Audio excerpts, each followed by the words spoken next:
open door to all the magazines and radio stations immediately. And as soon as they peeked in and gave us a look, they liked it. They just genuinely liked it. You know, this is a small label. They're not paying people off, or they're having some strong arm acts that they're going to bend for us. You know, what's happening is that they just liked what Eric was peddling. And I think they also thought this is kind of like really audacious. There's a lot of audacity in this, like, band choosing to go with this metal label. That's weird. There's also a lot of audacity for this metal label to sign this act. This is a story, and I think everyone found it newsworthy and found our music, that it worked, and they liked it. So we got good write-ups and good reviews immediately, and that's really how you start your career. And the press means something still in England. Like those magazines and those reviews, they carry weight there still. Yeah, I think they still mean things here too. It's just things are a little bit different. Yeah, I know what you're saying. Yeah, I agree to some degree. There's it's a little bit watered down. When was the first time you went out of the country with Rival Sons? What was it, to go to England? You won't believe. You won't believe it. The first tour we did was in 2012. I want to say 2011, 2012, and we opened for Judas Priest. Really? And I was thinking, why would they want to take us? That doesn't seem like a good match. I was thinking, why would we take that? The whole thing sounds wrong to me. But that's what we had. And that was the best thing we had. And they really wanted to take us. So we said, yeah, let's do it. And it was us, and I think Queensryche played, and Priest. And it was all through the UK, even their hometown, you know. So I thought, for sure, we're going to get piss bottles thrown at us. We're going to be up there playing Birmingham, birthplace of metal. We're going to be in Brum getting piss thrown at us, and we're going to be playing, you know, ballads and really fuzzy blues, garage rock kind of, and it's not going to translate to these people. I don't know. And it did translate very much, and it worked really, really well every night. And we were just going, wow, we had no idea. This audience is waiting. It's like they want this. Yeah. And it went really, really good. And we did a bunch of festivals too during that throughout Europe. And we were traveling in a splitter van, not a new one, not a nice new splitter van, in our buddy's splitter van in the UK, with no tour manager, with our front of house guy, with two bench seats in the back facing each other, 90-degree angles, no air conditioning, no heat. And we're going through like Italy in the heat of summer, like the dead of summer this year. It's hot. It's like 90 degrees out. And it was when I was drinking, and we're in the back with hot vodka Red Bulls, sweating, smoking in our underwear, just looking at each other. And it's like, you know, the old Bugs Bunny cartoons when they're really hungry and he looks at his friend and he turns into like a chicken or something, like he's going to eat. We're just looking at each other going, I'm gonna fucking kill you, dude. So just out of nowhere, we just start hallucinating. Yeah. I'm like, I don't know. We're just attacking somebody. You know, before you know, I got Miley on the ground and I'm sitting on him and we're both in our underwear, like, check it out. He's like, what are you doing? And I'm like, shut up. Welcome to the glamour of rock and roll, on tour with Judas Priest. Yeah. What's interesting though is here's a band that you say, you know, is a bluesy, you know, you certainly have hard rock elements to what you do. You've got all this incredible mix of what makes Rival Sons so cool, but you've now opened for pretty much two of the most iconic metal bands in history, because you opened more recently, the entire Black Sabbath farewell tour. That's right. Around the globe. That's right. So it's crazy when you think about that. Rival Sons, the kings of metal, ladies and gentlemen. Like, we're here.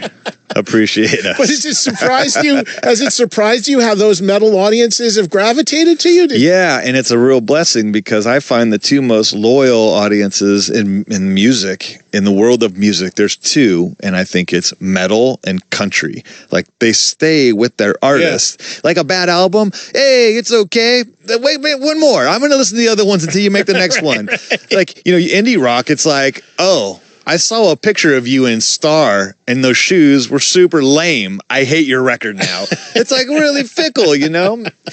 Alternative, it's really fickle. But, and rock is, as we've talked about and debated, I am not going to be somebody that says it's dead. That's ridiculous. But it's like, it's lost in the shuffle of everything a little bit right now.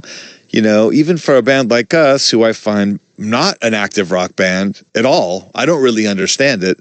We just had a number one on active, and I'm going, oh, okay, that's our thing, and we're against bands that I don't think sound anything like us. I think if anything, we'd probably be more on the alternative side, but we're nowhere inside on the alternative side. And then if you see what tops alternative, you're like, is that even alternative rock? What is that? I've never understood all the labels. Is that some synth pop, or what the hell is that?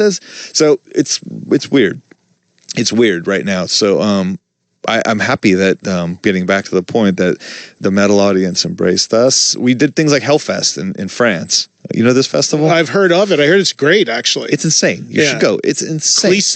Cleeson, France or something. Yeah, that's right. Yeah. You walk in, there's like a giant Grim Reaper, and it's like super hellish, but everybody's in black, and it's hot, and you're like, you poor motherfuckers. It's too hot to wear that. Anyway, we did that same deal where we're the bluesy, rockier band on this really heavy festival, and I wonder how these face painted, all black wearing people are going to feel about this. And sure enough, this is what we decided, me and Jay, let's play extra ballads tonight. And that's what we did. And you know what happened? Really? That's what we did. We played like On My Way. We played like, you know, all of our like most like tear jerking jams. And you know what happened? Lighters went up, and all those people that had running makeup, all their mascaras were running. They're emotional, man. Oh my God, you touched an emotional nerve with the metalers at Hellfest, no doubt. Yeah, they were like, ooh, this is hurting me. Ooh, I miss you, Dad. All of a sudden, Jay starts singing in Cookie Monster voice. That's it. Oh my God, that's amazing. Well, that's one of the cool things, many cool things about Rival Sons is the appeal that there's something in the music, I think, for everybody. But for me, I just love it because to me, it's as real and from the heart and is great. It's all the things that make rock great, in my opinion. And I'm just so into the new record. I want to talk specifically a little bit about the new record, Feral Roots, which came out a couple weeks ago. We'll get into that and more with Scott Holiday of Rival Sons joining me live from the SiriusXM studios in LA. The tour for Rival Sons kicks off April 4th at Trees in Dallas. We'll talk about this. Was it last November, I think? A tour or a one-off? What was it? We did a few shows in Europe with them. Direct support? Yeah. And did you meet them?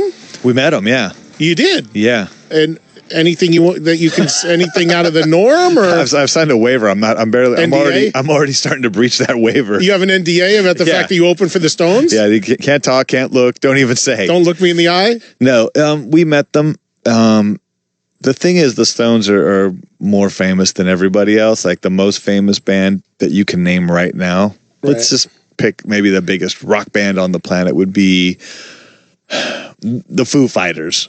Okay, right? Something really big or something. I'm trying to think of something that's just big and across a lot of genres or whatever.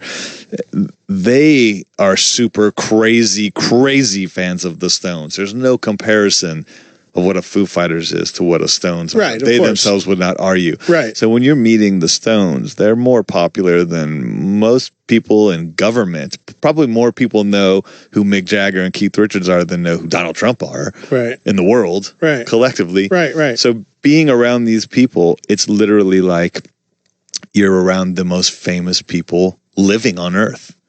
That's something. It's far out. So how does the meeting go down? It goes down really...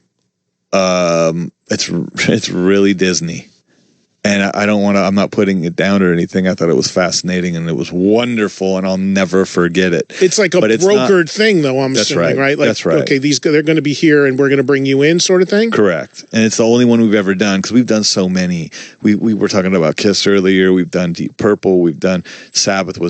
Sabbath was a little like that, but not really. We were with them so long, we became friends, and we were able to move around easy. I can go knock on Tony's door, and he'd be like, "Hey man, come in, grab a beer, let's hang." You know. And I saw you guys with Sabbath in Vegas. Yeah, and you came up to where I was in the box. That's right. You played. That's right. We were in the box. Came up and said hello. Yeah, that was fun. Yeah. But the Stones is different. It's different. It's a little different. You know, we only did 3 shows anyway. We went on for a tour, and we were in like Germany, Switzerland, and something else. Were they aware of your music? Did they comment on your music at all? Actually, the cool thing is the crew they were like off their tits for the band. Like all the crew on stage and everybody working for them were like, "Oh my God, yes!"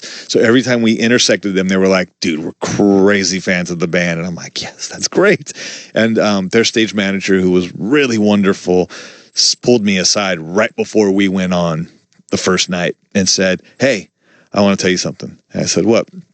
He said, "I just want you to know how this goes down." I'm like, "I want to know." And he goes, "If you want to know, I want to tell you." And I go, "Oh my God, I want to know. How do we get picked for the gig?" And he goes, "Me and another guy and Mick are the ones that choose the bands, but Mick doesn't go hunting. It's me and another fella. We put a playlist together for Mick, and we give him what we think should go out, what makes sense, what's relevant, what we think they'd like, and then we give that to Mick." And he said, "Specifically with your band, Mick Jagger pointed at the screen when it was playing and said, 'These guys, I want to take these guys.'" And he goes, "I just want you to know that he heard you and was pointing to you and specifically wanted you." And that meant a lot to me. Oh my God. Do you know specifically what he heard? I don't know which record track. or song? Or I don't. I don't know. I would love to have known that. I think that was enough in the moment that I just went, "Oh my God, yes!" Right, of course. Because everybody wants to tell us, especially in social media, "I wonder how much those guys paid to get that gig." Oh, they thought you bought onto it? Yeah, and I'm sure I've seen social media dickheads say this with Sabbath too. "Oh yeah, it just goes to show you. I saw those guys. It sucked. They bought that for sure. The label paid." We were on earache at the time. I assure you, they weren't buying me a pack of gum. But the way you're building this band,